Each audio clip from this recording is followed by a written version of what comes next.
नेपाल में जारी हिंसा का दौर थमने का नाम नहीं ले रहा है और आज लगातार दूसरे दिन उग्र प्रदर्शन हो रहा है। खूब हिंसा हो रही है, आगजनी वहां पर हुई और प्रदर्शनकारियों ने कई मंत्रियों को टारगेट बनाया है। कई घर वहां पर जो है जला दिए गए। राष्ट्रपति की निजी आवास में घुसकर प्रदर्शनकारियों ने आगजनी कर दी, तोड़फोड़ कर दी। नेपाल में कई मंत्रियों के घरों को उपद्रवियों ने फूंक दिया, जला दिया। कुछ सांसदों की संपत्ति को भी बड़ा नुकसान पहुंचा है। पूर्व प्रधानमंत्री देवबा को भी भीड़ ने टारगेट किया है और ताजा जानकारी के मुताबिक प्रदर्शनकारियों ने संसद पर भी कब्जा कर लिया। और अब ये बड़ी जानकारी आपको दे दें कि केपी शर्मा ओली इस्तीफा दे चुके हैं, यानी कि नेपाल में बीते 17 सालों में 15 बार सरकारें बदली हैं। 15 बार ये हुए। राजनीतिक अस्थिरता नेपाल में दिखाई दी है और नेपाल में प्रदर्शनकारियों ने किस कदर जो बहुत ही महत्वपूर्ण केंद्र हुआ करते थे वो आप ये देख सकते हैं, कुछ ऐसा हुआ है। बीरगंज से हमारे संवाददाता रोहित इस खबर पर हमारे साथ जुड़ गए हैं। रोहित, पिछले 17 सालों में 15 बार सरकारें गिरी हैं, लेकिन अब क्या शांत हुआ है गुस्सा जब इस्तीफा दे दिया केपी शर्मा ओली ने या नहीं?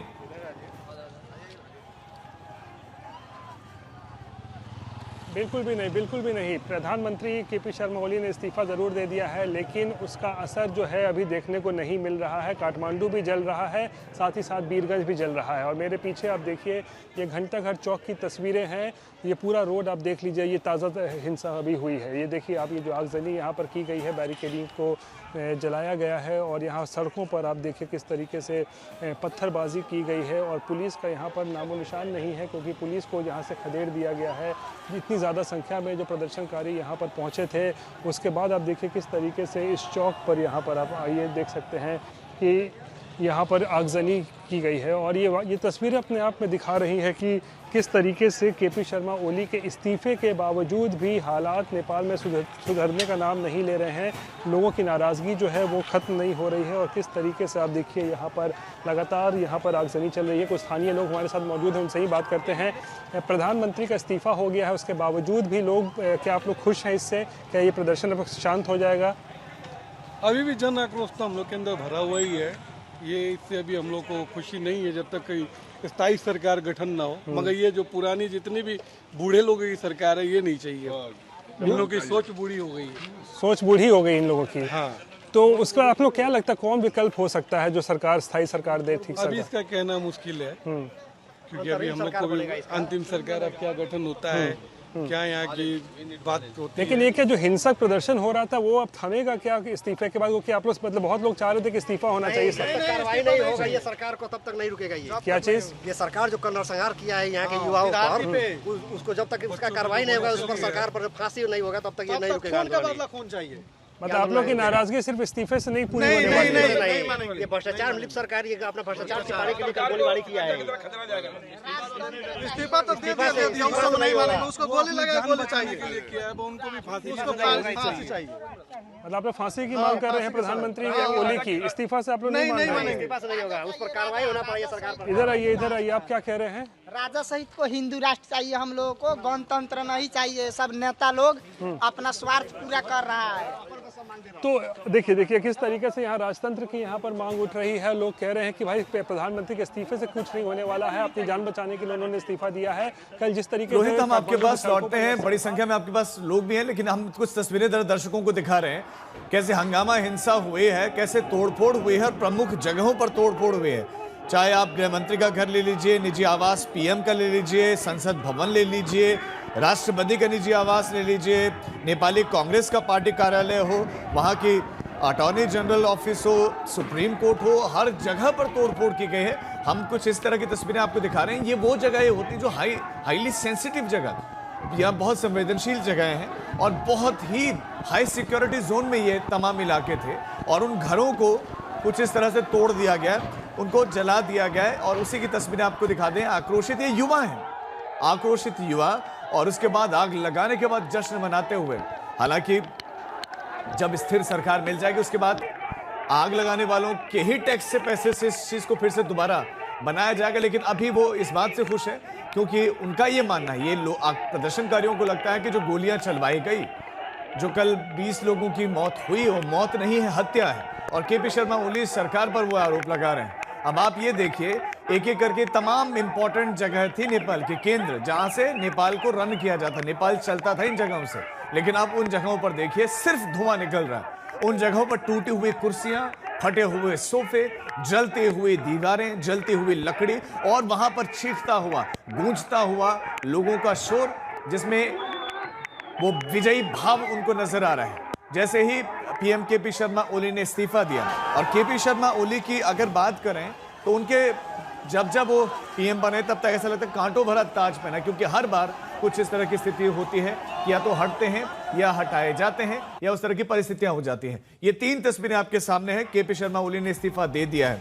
केपी शर्मा ओली साल 2015-16 में पीएम बने, फिर उसके बाद फिर हटे तो फिर 21-22 में फिर बने, फिर वो जो है 2021 में बने, फिर इस तरह कुल 4 बार जो है वो पीएम बने। और फिर इस तरह की सिचुएशन आती है कि या तो इस्तीफा देना पड़ता है या गठबंधन में साथ नहीं होता है। पथराव, आगजनी, तोड़फोड़, सिंह दरबार नेपाल का जो है वो भी सुलगता हुआ दिखाई दे। ये तस्वीरें हैं कुछ जो हम आपको दिखा रहे हैं। पूरे नेपाल भर से अलग अलग जगहों से ऐसी तस्वीरें आई हैं जहां पर युवा बिना हिचकिचाहट के, अब ऐसा लगता था कि अंतिम लड़ाई के लिए सड़क पर आ गया है, और हाथ में नेपाली झंडा भी आपको लोगों के दिखाई देगा। ये यूथ है, ये सोशल मीडिया से बात निकली और उसके बाद ये आगे बढ़ती चली गई। रोहित हमारे संवाददाता हमारे साथ जुड़े हुए हैं। रोहित, अब इस्तीफा हो गया है, अब आगे क्या?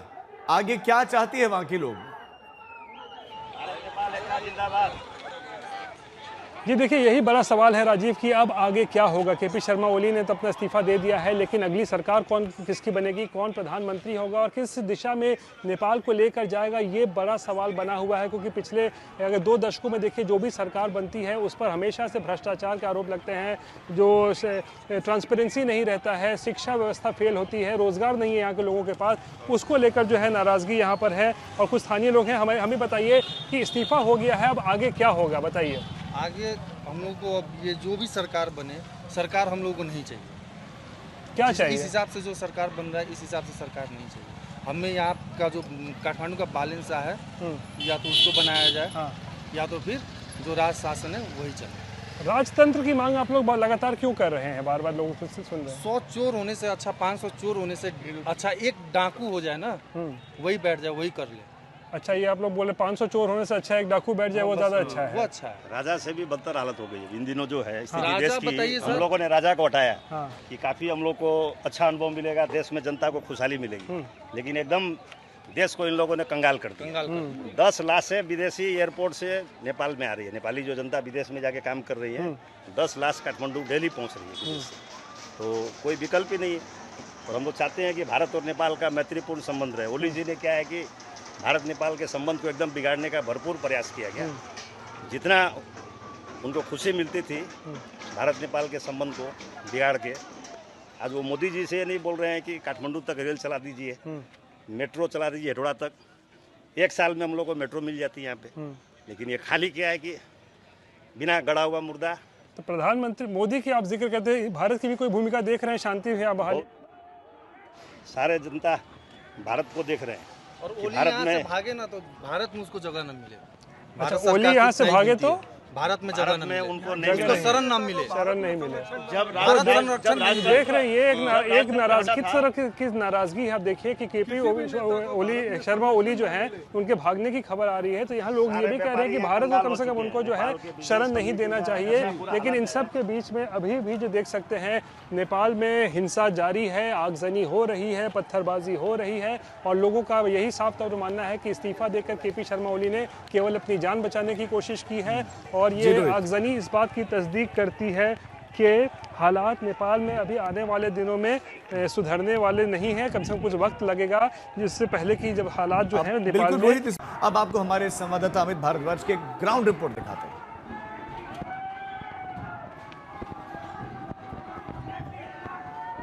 जिस जगह मैं खड़ा हूं, थोड़ा एक बार मैं करीब जाके आपको तस्वीर दिखाने की कोशिश करूंगा। वहां चौक पे एक तरफ प्रदर्शनकारी हैं तो दूसरी तरफ नेपाल की आर्म्ड पुलिस है, जिन्होंने टीयर गैस शेल्स छोड़े हैं। और लगातार जगह जगह बस इस वक्त काठमांडू में कुछ ऐसी ही तस्वीर दिखाई दे रही है, जहां पे सरकारी संपत्ति को प्रदर्शनकारी टारगेट कर रहे हैं। उनका कहना है कि अब ये प्रदर्शन शांतिपूर्ण कल तक था, लेकिन कल जिस तरह से लोगों की जान गई है, प्रदर्शनकारियों की, जेनजीज की जान गई है, उसके बाद ये संभावना कम होती दिख रही है। आज कर्फ्यू के बावजूद लोग बड़ी संख्या में अलग अलग इलाके में एक प्लान के तहत ऐसा लगता है कि जगह जगह से जा रहे हैं। देखिए अभी भी आपको दिखाई देगा प्रदर्शनकारी वहाँ पे जो आग लगा हुआ है उसमें सरकारी संपत्ति को ला के रख रहे हैं और ये ट्रैफिक लाइट था जिसको तोड़ा गया है प्रदर्शनकारियों द्वारा।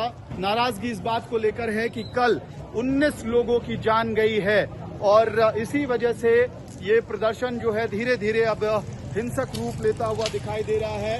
ये गौशाला इलाका है, यहीं ठीक सामने दूसरी तरफ आर्म पुलिस है जिसने जो टीयर गैस के शेल्स होते हैं वो वहां से फायर किया ताकि प्रदर्शनकारी जाए। अब मैती घर एक बहुत महत्वपूर्ण इलाका है काठमांडू का, नेपाल की राजधानी का, वहां प्रदर्शनकारी इकट्ठा हो रहे हैं और देश भर में नेपाल के अलग अलग राजनेताओं के घरों पर इस वक्त प्रदर्शनकारियों का आक्रोश देखने को मिल रहा है।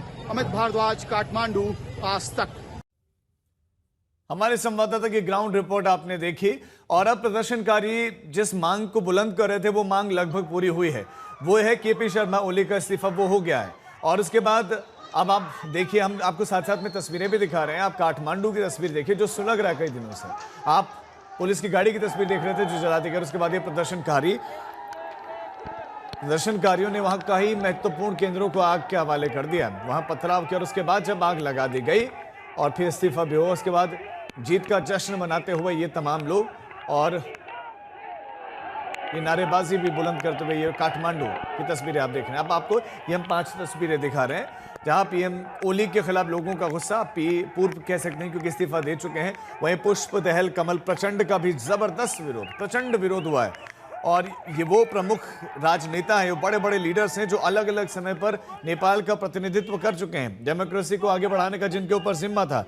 और पुष्प कमल दहल प्रचंड, शेर बहादुर देवबा भी अलग अलग समय में पर पीएम रह चुके हैं और इस बार गठबंधन में वो भी जो है सहयोग दे रहे थे, उनके भी घर पर लोगों का गुस्सा फूटा है। ये ताजा तस्वीरें इस समय आप देख रहे हैं और इसमें धुएं का गुबार आप देखिए। अब आप अंदाजा लगाइए कितने बड़े इलाके इस समय आग की वहां चपेट में है। ये आग लगा दी और इर्द गिर्द लोगों का हुजूम, आपको पैर रखने की जगह नहीं दिखाई देगी, साथ साथ में वहां पर आपको जवान भी दिखाई देंगे। लेकिन आप देखिए ये क्या एक तस्वीर नेपाल से सामने आई जहां पर जलते हुए ये वो प्रमुख केंद्र हैं जहां से लोकतंत्र को मजबूत किया जाना था, लेकिन लोगों का आरोप है कि लोकतंत्र के लिए काम ही नहीं हुआ। काम हुआ तो अपने परिवार के सदस्यों के लिए हुआ, परिवारवाद का काम आगे बढ़ा, नेपोटिज्म हुआ और 20% आबादी के पास लगभग 60% जो है संसाधन है, धन है। ये भी कहा जाता है कि बड़ी संपत्ति उनके पास है। अमीर बहुत अमीर है और गरीब बहुत गरीब, और गरीबों की तरफ देखा जा नहीं गया है। न इस तरह की पॉलिसीज वहां पर कि गरीबों का किसी तरह का उत्थान हो सके, उनके लिए किसी भी तरह की कोई सुविधा नहीं, न अस्पताल, न स्कूल, न बुनियादी किसी तरह की कोई सुविधा। और दूसरी तरफ वही नेता ऐश की जिंदगी जी रहे थे। अब 2 तस्वीरें देखिए आप, हम आपको नेपाल से आ रहे हैं जबकि एक तस्वीर दिखा रहे हैं।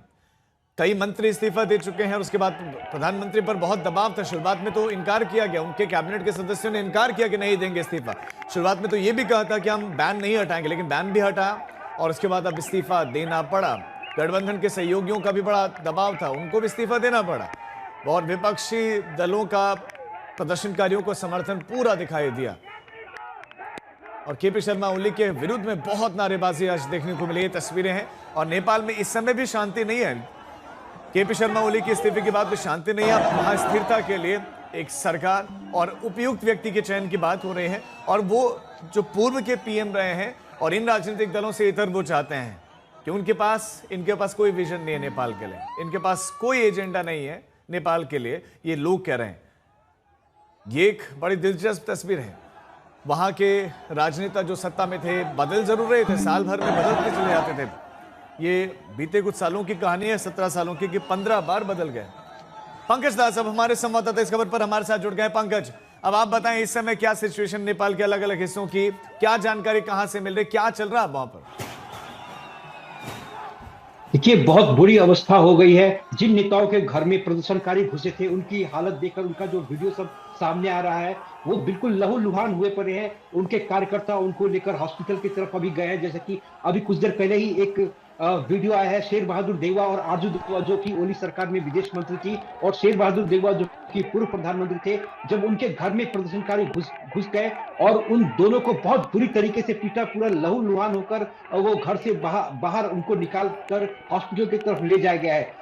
इसी बीच में एक बड़ी खबर आई है कि प्रधानमंत्री के इस्तीफे के बाद से नेपाली सेना के जो चीफ हैं और Nepal police, arm police force, इन सब के जो चीफ सेक्रेटरी और होम सेक्रेटरी, इन सब ने मिलकर एक अपील जारी की है और उस अपील में ये लिखा हुआ है कि प्रधानमंत्री का इस्तीफा मंजूर कर लिया गया है, इसलिए सभी लोग अब शांति बनाए रखें, कोई भी तोड़फोड़ ना करे, कोई भी आगजनी नहीं करे और सब लोग अपने घरों को लौट जाए, क्योंकि प्रधानमंत्री ने अपना इस्तीफा दे दिया है। एक छोटा सा अपील किया गया है, इन 5 लोगों का सिग्नेचर उसमें है जो नेपाल आर्मी के चीफ हैं और Nepal police, arm police force, इन सब के जो चीफ है और 2 ब्यूरोक्रेट्स हैं उनके, इन सब ने मिलकर अपील की है।